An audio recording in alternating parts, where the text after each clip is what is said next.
This is Dominic from the Naples Camp Bow Wow. Oh wait, no, sometimes I even confuse myself. This is Jordan from the Pittsburgh camps. I'm sorry I can't be there with you guys, but I'm sure you're having a great time without us. And this is Surrey, by the way. Christina asked me to send in a video clip of our work with the foundation and what we think about it. As you probably know, we're big supporters of the foundation and have been since its inception, I think over 10 years ago now. And we find that it's really valuable for us personally in terms of giving back, as well as for our employees to feel good about the work that they do in the community as well. Our biggest event is Cupids and Canines, which is a Monte Carlo evening that we do in February every year. Now, we do small events throughout as well, selling the Bow Wow Buddies tags and other small events and competitions throughout the year. But really, where we get the good chunk of our money is from doing one really big event. And it has taken a little time for us to get to this point, but I wanted to give you a little bit of background on how we do it, in case you guys find some insights in that for what you can do in your community. It all started 10 years ago. In the first year, the South Hills Camp and our one camp at the time decided to get together and do this event. The franchise owner at the South Hills had a venue which he was able to donate for the event, which was nice. And that helped keep our costs down. All our food was donated, and we brought in casino tables, but we staffed them with volunteers. So our only real expense in the beginning was the casino table rental. I think the first year we had maybe 50 attendees, we had a small ticket price, and we encouraged people to come into the event, have their Valentine's Day dinner, and then come to the event afterwards for dessert and coffee. Because our costs were low, even though we didn't have that big a turnout, we did manage to raise a little bit of money that year. The following year, we decided that we were going to make it a little bigger. So again, we used the same venue, and we had, for our sanity's sake, we actually used the rented professionals from the casino table to run the casino tables for us, which was a good idea. Every year, the owners of Camp Bow Wow donate a $2,500 gift certificate that we use to purchase a 2-night trip to Vegas for the winners of the grand prize. In those first years, we discovered that it was a little challenging to get donation baskets given to us. The way it works is that people come in and purchase tickets to play with the gaming tables. And so they bet a ticket, and if they win the hand, they can get 2 tickets back. And if they lose the hand, then they have no tickets left, and they might have to pay cash to buy more. Near the end of the evening, they take those tickets and they put them into a number of different baskets that we have set up. One basket is the grand trip prize to Vegas, and the other baskets are items that are generally donated from businesses around the area. We did find in those first couple of years, as we were going out to solicit the baskets for the event, that most businesses felt that we were a for-profit company because they didn't know the foundation name. So we decided that it might be worth bringing in a partner. So there are 3 main shelters in the Pittsburgh area, and we decided to approach one of them and ask if they would support us. So they did lend their name to us. But that ended up being actually about all they did. They weren't really all that useful to us in that first year.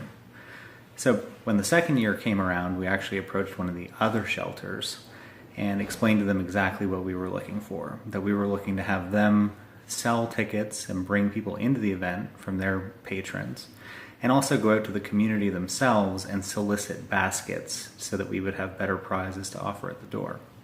The second year that we did that, it really worked well. It helped us sell a lot more tickets, and we had a lot better prizes, which led to a much better money-raising situation.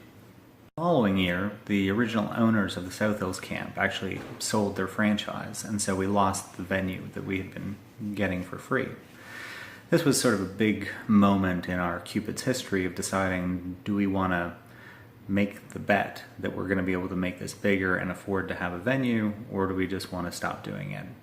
And we decided to roll the dice and take a shot at it. The venue we ended up choosing had a cost of, I think, $2,500 that year, although the venue was able to sell alcohol, so they got some additional money for that. And because February is actually a really slow time for events, you'll find that venues are a lot more flexible and open to dealing at that time of year. So this was sort of a smaller venue, converted church that did banquets in one end of Pittsburgh. And we decided to move there. We brought up the ticket price a little bit.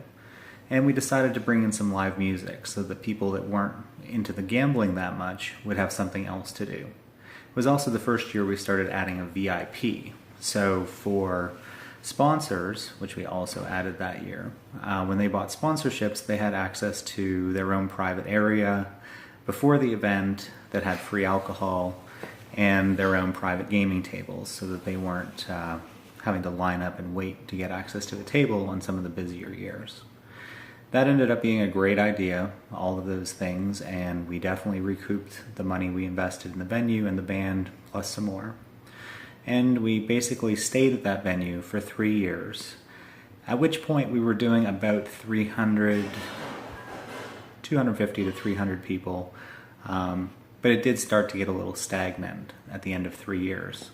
And we thought that we now at that point had 4 camps in the area, and we thought that if we were going to continue to do this, we needed to bring it to a more central location where we would be able to bring in people from all over town, instead of mostly focusing on the one end of town that this venue happened to be in. As we started looking for a more central venue, we ended up deciding that the Pittsburgh Pirate Baseball Club, the Lexus Club at the Pirates PNC Park, was going to be a great central location where costs were going to go up, specifically because we had to now purchase food through the caterers there. But it was a prestigious location. And although this event is formal, it's not really stuffy. It's actually a really fun event where people, really enjoy themselves. So we had to make the decision again. Were we going to increase our costs even further in the hopes of bringing in more people? And we decided it was worth trying. So we did. We switched over to PNC Park 2 years ago. And last year we had 335 attendees. We had quite a few sponsors, including some $5,000 level sponsors. What's kind of neat about the sponsorships, the way we do it, is that when sponsors pick one of the levels, they get a table at the event. And to win the door prize, we have these little passports that people carry around. And they have to go and have the passports punched by each of the vendors at all the different tables. So it gives our vendors a guaranteed way to talk to over 300 highly qualified potential leads for them. So we find that that's been of value. So as I said, last year we had 335 people. We ended up grossing just under $50,000 in total. The net proceeds after expenses ended up being $30,000, of which $15,000 went to the foundation and $15,000 went to the local rescue that we've been working with, who brings in all these great gift baskets and sells a lot of tickets themselves also.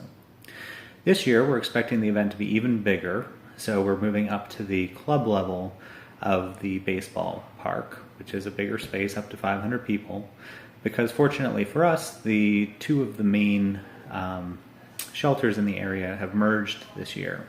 So now we're expecting to have twice the number of people coming in from the shelter patrons. So this has been a really great event for us that we've managed to build up over the last 10 years to some pretty substantial revenue for the foundation, and some of the other benefits that go along with having this event other than just donating the money to the foundation. When you're having an event and raising some significant revenue that you're working with the same partner agency every year, that shelter really forms a great relationship with you. So when we're working with them to try and promote giving out our free day certificates to everybody that comes into their shelter to adopt, or working with them on other events during the year, it's really beneficial that we have this relationship. They also gives us a chance to hit their entire distribution list. As they're promoting our event, Camp Bow Wow is obviously the main sponsor name that's on it. And for people that come into the event and haven't been to camp yet, ours is one of the sponsor tables that people stop in at. So I hope this has given you some great background on how we do our event that raises so much money every year, and how just over the long term, if you take these baby steps and grow it every year, it can become a really substantial way to help the community and help your business as well. So Danielle is at the conference. Feel free to reach out to her, and she'll tell you how this event goes. She's actually grown it beyond anything I could have done. So she probably has more answers than I even do at this point for how to make it a great event. But if you do want to reach out to me, feel free to send me an email. And I hope you guys have a great time at the conference together. See you next year.